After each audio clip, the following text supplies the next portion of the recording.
Welcome back, everybody, to the 6th episode of the Sir Purrcast. I am your host, Finn Hokinson, Panthers enthusiast. And today's episode, we will be discussing about how Sam Mills impacted the Panthers. Not just on the field, but also off the field, and how, obviously, his words of keep pounding are spread more so today than ever before right now, which I believe is the case. So first, I think I just want to, talk about Sam Mills and the amazing impact he was to the Panthers. He was always doubted by his size. He's 5'9". That's not an ideal size for playing football. So many scouts and coaches just didn't even give him a chance because of his size. He was a very hard hitter. If he hit you, I think it was Sam Mills' documentary with Brett Maxey, maybe Kevin Green who said it, but if he hit you, your whole family would feel it. Someone said that. Sam Mills. It might have been Brett Maxey. But he went to the Stars, won 2 championships with them, rejected by the Browns. Even though he played well in the preseason, he was still cut.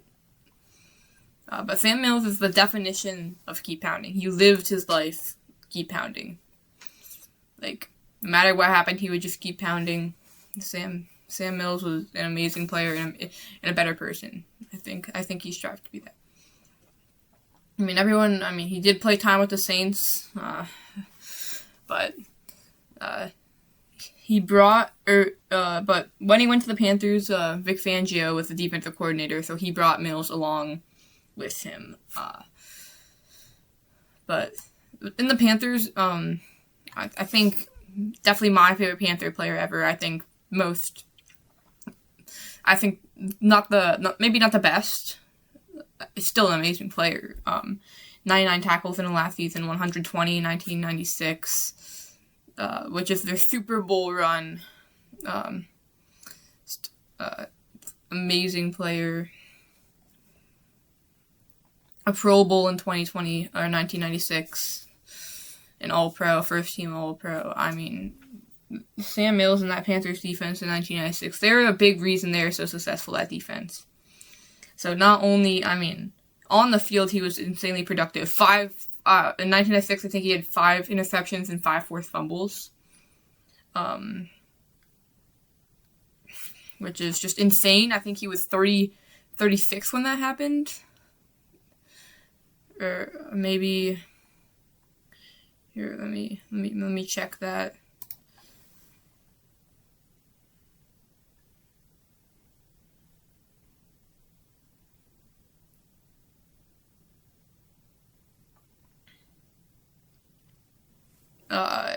He was 30. It was amazing for how long. I think he played 12 seasons. Or did he play 9 seasons in the NFL? He played 9 seasons. Or no, he played 12. He played 12. Yeah, he played 12. I was right. 12 seasons in the NFL. 10 with the 9 with the Saints. 3 with the Panthers. Yeah. Amazing player, but I think he made the biggest impact on the Panthers as a coach. Right after he retired, he became a coach. He was with them through the 1-15 season, and he was also with them for the 11-5 season where they went to the Super Bowl and had all the success. But I think the biggest impact he made was, if you all know, keep pounding, on January 2nd, 2004, one day before the Panthers' third ever playoff game versus the Cowboys. He said those words. He said the words keep pounding, and it just inspired the Panthers. And you saw what happened after that game. The Panthers, inspired by these words, not only did they beat the Cowboys 29-10 at home, but they went on to go to the Super Bowl, and I think that team really embodied the definition of keep pounding that year. It's like coached by Sam Mills, the linebackers coach. I think all the overtime games on the road they won against the Bucks, against the Saints, against the Colts, double overtime against the Rams. Like they just kept pounding no matter what. Like no matter how long the game was, 5th longest game in NFL history against the Rams, like 69 minutes or something like that. Or no, 70. It would have been 75 something like that. The 5th longest game ever against the Rams. Panthers kept pounding throughout the entire game, and I think Sam Mills really inspired that. And in the playoffs, first team to ever erase in the Super Bowl, first team to ever erase an 11-point deficit in the Super Bowl in the 4th quarter. The Panthers, they kept pounding despite them being down, and they tied the game, and eventually they would lose because of a mistake, an out of bounds kick. But everyone, they have to stop it. They can't have all the success, but Sam Mills was an inspiration to, I think, the Panthers, that season, and I think he's been an inspiration ever since. I just want to talk about the ways that they have honored keep pounding before talking about why I think keep pounding is going to make a big impact this season. So first, everyone knows about the keep pounding drum. It was brought out in 2012, and before every game and before the start of the 4th quarter. I know I've seen it 4 times in person. Austin Corber, Adam Thielen, Bradley Bozeman. I'm blanking on who did it in one of the games, but I've seen. I want to say I've seen Trey Boston do it. Maybe that was Jonathan Stewart though. But keep pounding was. The keep pounding drum is a big part of the Panthers game day at home. I think it's hit. They always choose someone that kind of embodies keep pounding like Mills did. Like they always choose someone who's going through something, like a first responder or like a nurse or a doctor, someone who really helps people. The drum, they also have a drum at the Cancer Center in Ardham Health and in Charlotte. They have a drum there because Sam Mills died to cancer, so the drum symbolizes keep pounding no matter what. There's always a chance. You always got to keep pounding, even if it doesn't look good.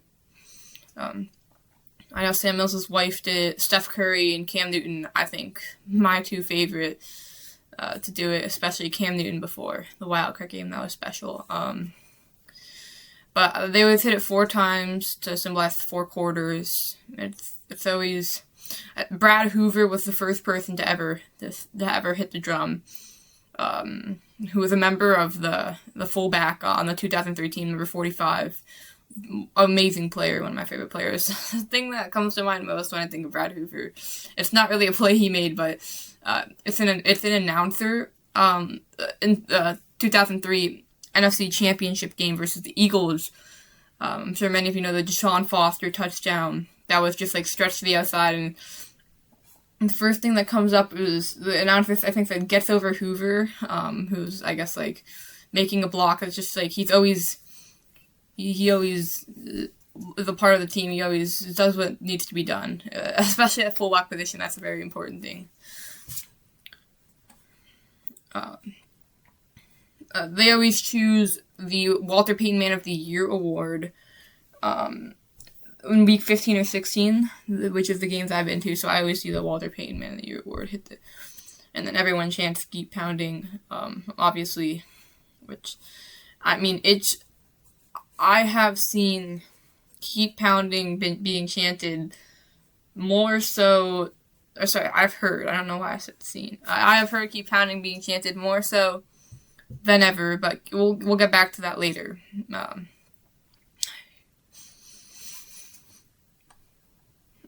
Another thing they do, the back of the jerseys, I'm sure a lot of people know, you'll find the words Keep Pounding stitched onto the back collar of a Panthers jersey. I know it was Luke Kuechly who said, it's the last thing I see when I put on my jersey, and it just reminds me of Sam, especially who he's a linebacker. They're both linebackers. It might have been Thomas Davis who said that too. But yeah, it's inspirational.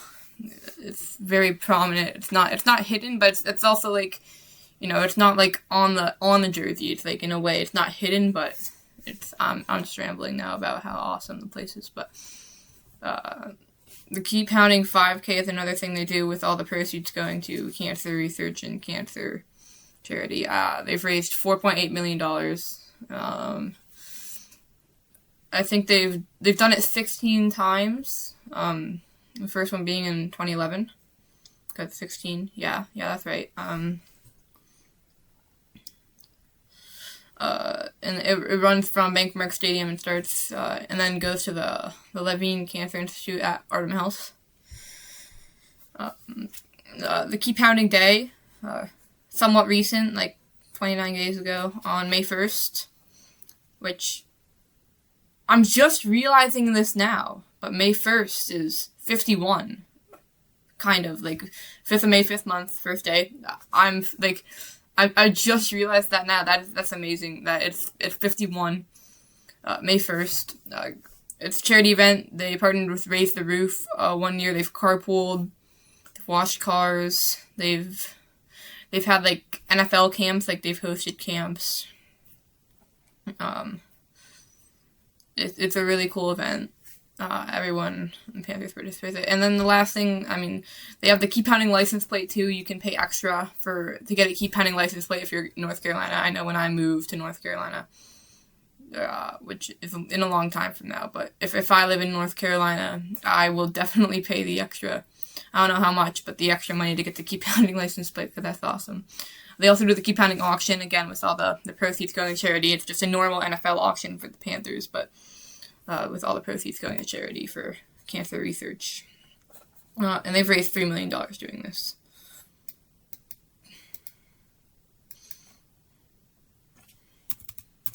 So this is just some of the ways that they honor Keep Pounding, and Sam Mills' legacy.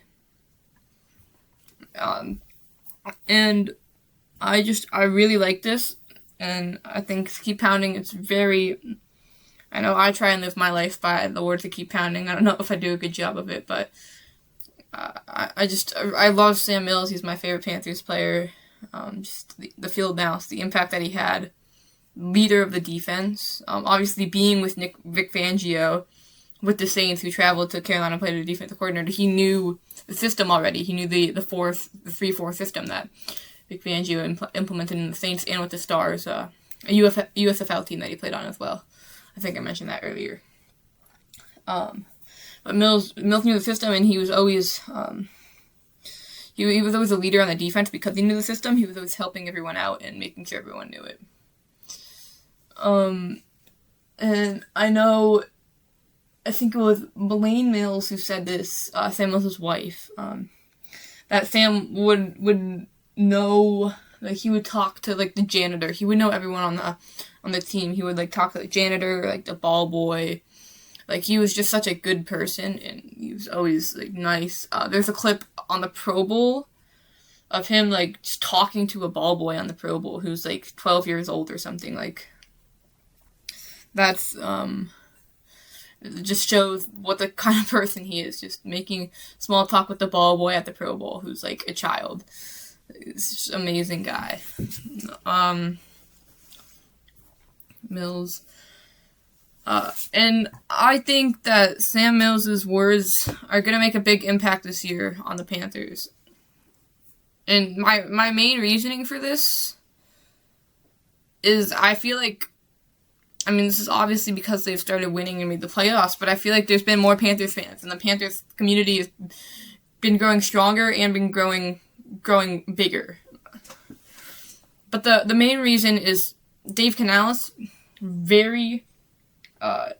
is very prominent with the use of keep pounding. I see it every interview I watch, every video I watch with him. He expresses keep pounding more than he and Dan Morgan express keep pounding. Obviously David Tepper too. More than I have seen in the past year. I think, or in the past few years since he joined the team in 2024. I think that keep pounding is a big part of this team right now. I think they really embrace that and embody it right now, and especially because I connect this 2025 season to the 2003 season so much. With all the close games and all the battles they fought. They embodied keep pounding last season.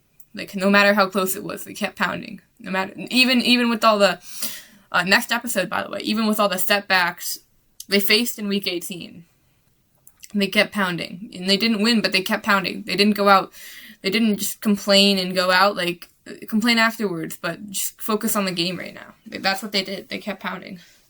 Down 14-0 in the wildcard game, they kept pounding. They came back, they took the lead twice, kept pounding. Like, I think it's going to be a big card because Dave Canales preaches this. Dave Canales, the main voice in this team, preaches this. The other thing, going back to the keep pounding drum, I also want to say the number one overall pick, the first round draft pick for the Panthers always passed the keep pounding drum too in like April. Going back, and in the 4 Panthers games I've been to one. Well, I've been to 6, but 2 at Gillette Stadium and 4 at Bank of America Stadium. In the 4 I've been to at Bank of America Stadium, I have heard keep pounding being chanted twice. Or I've heard it at 2 games. Both of them were games that we won, but only one of them was before we knew that we were going to win, before, like, anything ensured that we were going to win. It was only after we won in the 2003 Falcons game, or 2023, Falcons game, that keep pounding was being chanted. But throughout the entire 2025 game, I just keep pounding was in the air. Panthers fans were united by Sam Mills' words. They were chanting keep pounding, and it wasn't just the keep pounding drum. They were just starting it on their own. We were all there, and that was happening everywhere, every game. It wasn't just the game I went to. It was happening at away games. I know it happened at the Jets game that we won away. I doubt it happened at the Packers game, but I'm sure if there were more fans there, it would have.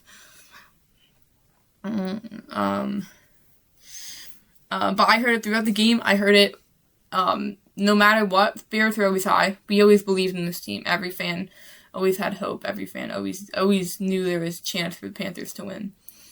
No matter how bad it looked, keep pounding was always in the mind of the fans. It was always being chanted, and it's just more prominent than ever. And I think when it's prominent, the Panthers are a scary team. When they embody keep pounding, which is what they did last year, it's what they're going to continue to do this year, I'm sure that the Panthers are a scary team. I think the Panthers are going to go far because of that this year.